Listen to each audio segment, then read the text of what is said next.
Hello students, part number 4 ratio and proportion बनाने जा रहा हूं। इसके अंदर मैंने सिर्फ क्वेश्चंस करवाने हैं, कोई नया फार्मूला नहीं है इसके अंदर। जैसे सपोज करो इसके अंदर क्वेश्चन कैसे हो सकते हैं। मेरे पास 100 रुपीज़ है, 100 रुपीज़ को मैंने 2% में डिवाइड करना है। 100 रुपीज़ है, इसको 2% में डिवाइड करना है।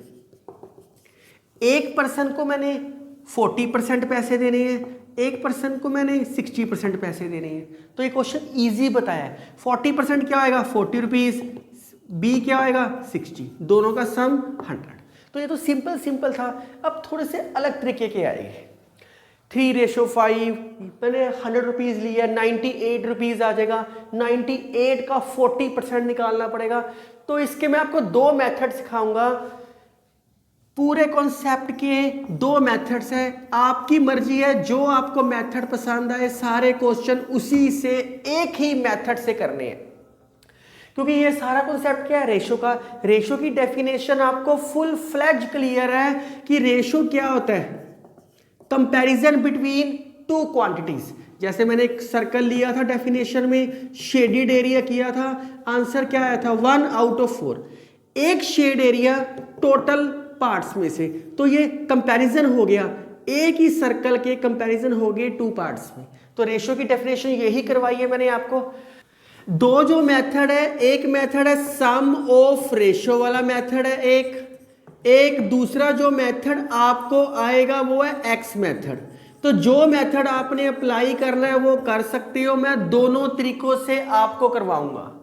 इस क्वेश्चन को देखते हैं कैसे करना है। मेथड नंबर 1, ये बहुत इजी कॉन्सेप्ट है। इन पैसों को, इन रुपीस को इस रेशियो में डिवाइड करना है। 100 रुपीज को डिवाइड करना इजी था। 170, 175, 198, 215 जो टर्म जीरो बेस नहीं होती उनको डिवाइड करना थोड़ा मुश्किल होता है। तो अब इसको बहुत ध्यान से देखते हैं। मेथड 1 मैं करवाता हूं, sum of ratio method. Sum of ratio मतलब जो रेशो दे रखी है इनको add. Here sum of ratio, ratio का सम। रेशो क्या 3:7, 3 + 7 क्या आ गया 10। आपके पास ये 10 आ गया। बस फर्स्ट पार्ट, मेथड 1 का फर्स्ट पार्ट क्या बोलता है 3:7 था, 3 बाय टोटल नंबर 10, क्योंकि रेशो का मतलब मैं बता चुका हूं, ये दोनों आपस में कंपेयर होएगी। ऐसा पार्ट टोटल में से निकालना, ऐसा पार्ट टोटल में से निकालना। मल्टीप्लाई कितने पैसे हैं 170, तो ये क्या आ गया 51 रुपीज। सेकंड पार्ट कौन सा है 7 है, तो क्या आएगा 7 by sum of ratio 10 multiply 170। ये आपके पास क्या गया 9 4 11। आपने 170 रुपीज को ये 2 पार्ट्स में ब्रेक कर दिया। इन दोनों पार्ट्स को प्लस करो, ऑटोमेटिकली आपका 170 आएगा ही आएगा, चाहे करके देख लो। या जिस बच्चे ने और कोई तरीका सोचना है, 170 में से 51 माइनस कर देना, ऑटोमेटिकली सेकंड टर्म बन जाएगी आपकी। अब बच्चे कहते हैं नहीं सर हमें आप मेथड 2 सिखाओ। मेथड 2 देख लो आप, वो भी बहुत आसान है। तो उसके अंदर रेशो क्या दे रखी है 3:7, 3:7। Let first ratio be 3x, second ratio be 7x। बहुत प्यार से हो रही है हर चीज। अब ये जो रेशो है इनका डिवाइड कितने पैसे करने हैं 170, इन दोनों का सम टोटल आपके पास दे रखा है 170। ये क्या आ गया 10x = 170। x की वैल्यू क्या आ गई 170 बाय 10, x क्या आ गया आपके पास 70। खत्म हो गया बस। फर्स्ट रेशो क्या आएगी, फर्स्ट रेशो क्या थी 3x, 3 × 17 51 रुपीज। सेकेंड रेशो क्या थी आपके पास 7x, 7 × 17 119 रुपीज। कुछ भी नहीं था। जो मेथड आपको पसंद आया वो करो, चाहे सम ऑफ रेशो से करो चाहे एक्स मेथड से करो, एक्स मान के करो। आपने कोशिश करनी है कि एक दिन में एक पार्ट देखो ताकि आपको बहुत आसानी से समझ आए। उसके बेस पे अगर कोई क्वेश्चन आपकी बुक में दे रखी है तो आप इजीली सोल्व आउट कर सकते हो। स्टूडेंट, ये सिंबॉलिकली फॉर्म है रुपीज की। पहले मैं रुपीज लिखा था, आजकल ये सिंबल चल रहा है, आपकी मर्जी है, मैंने सिर्फ समझाने के लिए बताया आपको। 3645 रुपीज है, ये 3 बच्चों में बांट रहे हैं, 1:3 रेशो 1/4 रेशो 1/6। रेशो क्या है? 1/3 1/4 1/6। मैं आपको बता चुका हूं कि रेशो कभी फ्रैक्शन पार्ट में नहीं लेनी, इसको होल नंबर या नेचुरल नंबर जो मर्जी आप सपोज कर लो, नेचुरल नंबर में, या क्योंकि जीरो मैंने इसलिए बोल दिया, होल नंबर जीरो भी आ सकता है, इसको होल नंबर में चेंज करना होता है, मतलब फ्रैक्शन पार्ट खत्म करना होता है। इसका एलसीएम क्या आएगा नीचे? इसका एलसीएम आ गया 142, फिर 2 पे जाएगा 1 2 1 2 2 और 4 3 12, 12 से मल्टीप्लाई कर दो इसको, 1/3 इंटू 12, 1/4 इंटू 12, 1/6 इंटू 12, तो ये क्या आ गया? 4:3:2। आपके पास रेशो आ गई। अब आपकी मर्जी है, आपने इसको एक्स मेथड से करना है, एक्स मेथड से कर दो, सम ऑफ रेशो से करना है, सम ऑफ रेशो से कर दो। मैं इसको सम ऑफ रेशो से कर रहा हूं, एक्स मेथड में आपके लिए छोड़ रहा हूं, आप करना, आंसर सेम आएगा। सम ऑफ रेशो क्या आएगी इसकी? 4 + 3 + 2 क्या आ गया? 9। कितने बच्चों में बांट रहे हैं? 3 बच्चों में। फर्स्ट चाइल्ड क्या है आपके पास? 4, क्योंकि हमने इस फ्रैक्शन पार्ट को इसमें चेंज कर दिया। 4 आउट ऑफ 9 मल्टीप्लाई 3 6 4 5, ये आप सोल्व करो, ये आएगा 9 9 4 36 0 9 5 45, और ये आपका आएगा 5 4 20 4 4 16 रुपीज। सेकेंड चाइल्ड का क्या है आपके पास? 3 आउट ऑफ 9 मल्टीप्लाई 3 6 4 5, ये तो सेम ही चल रहा है सारा कुछ, तो ये क्या आ गया? 5 3 15 4 3 12। थर्ड चाइल्ड कुछ भी नहीं था क्वेश्चन में, बहुत प्यार से हो गया। थर्ड चाइल्ड क्या है? 2 आउट ऑफ 9 मल्टीप्लाई 3 6 4 5, 405 810 रुपीज। इन तीनों का सम करो, ऑटोमेटिकली ये बनेगा ही बनेगा, चाहे करके देख लो। इसका सेकंड मेथड नंबर 2, वो कौन सा मेथड है? X method, do yourself. ये मैं आपके लिए छोड़ रहा हूं, आप करके देखना, आपसे इजीली सोल्व हो जाएगा ये मेथड। स्टूडेंट्स, अगर आप सारे क्वेश्चन में जितने भी है ये एक्स मेथड से करोगे तो आपको बहुत इजी रहेगा, बिल्कुल भी टफ नहीं लगेगा। तो कोशिश करो कि सारे के सारे क्वेश्चन एक्स मेथड से अप्लाई करो। जो भी क्वेश्चन नंबर 2 किया वो भी एक्स मेथड से करो। एक्स मेथड अल्टीमेट मेथड, और सारे क्वेश्चन सोल्व होंगे इजीली। कहता है ये 3740 रुपीज है, ये 3 पार्ट्स में डिवाइड किए, obviously 3 parts. Let A B and C be 3 parts, ये 3 पार्ट्स में डिवाइड करती है। इन सच ए वे क्वेश्चन की स्टेटमेंट को आराम से पढ़ो, सारा समझ आएगा।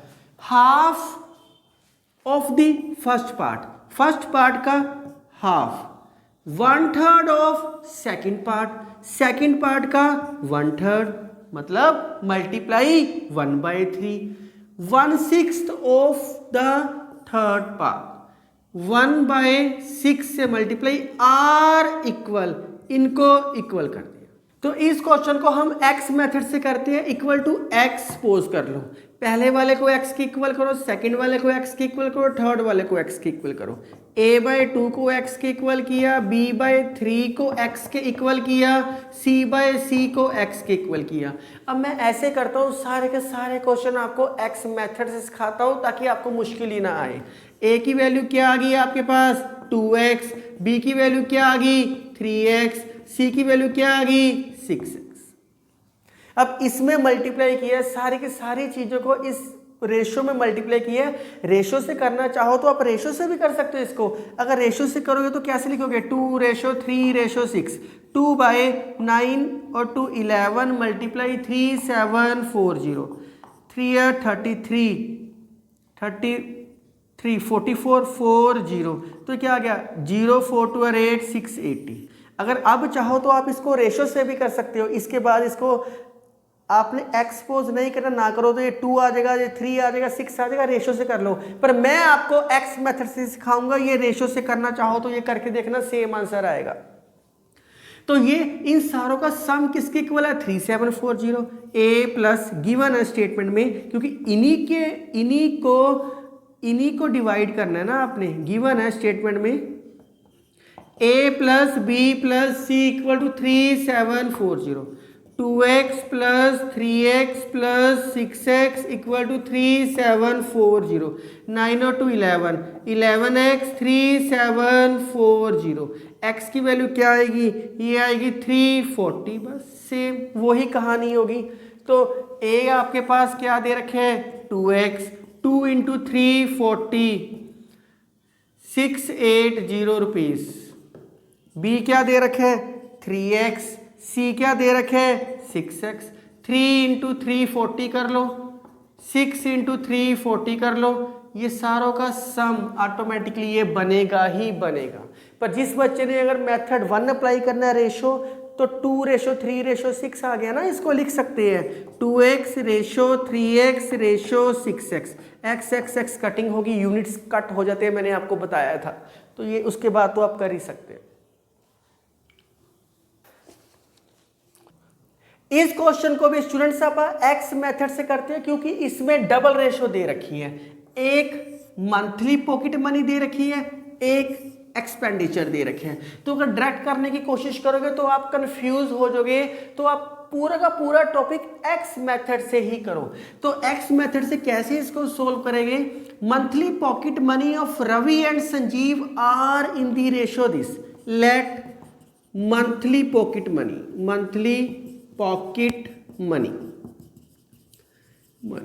रवि की क्या होएगी 5x एंड संजीव की क्या ले ली 7x, क्योंकि x में कन्वर्ट करना है तो इसको x में कन्वर्ट कर दिया। इनके एक्सपेंडिचर, मंथली एक्सपेंडिचर रवि का कितना है 3x, और x में ऑलरेडी ले चुका हूं, नया वेरिएबल ले लो y, एक्सपेंडिचर को मैंने y सपोज कर लिया, और संजीव का कितना है 5y। आपकी मर्जी है, जो मर्जी ऐड कर सकते हो, मैंने एक को x मान लिया, एक को y मान लिया।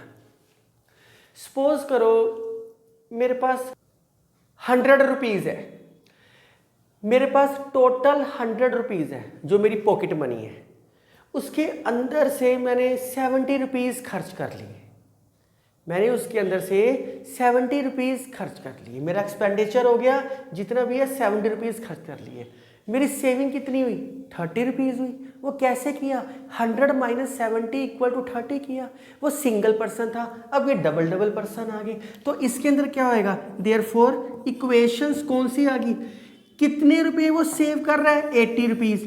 कैसे, पॉकेट मनी में से एक्सपेंडिचर को माइनस कर दूं, पॉकेट मनी में से एक्सपेंडिचर को माइनस कर दूं, वो सेविंग आ गई हमारे पास।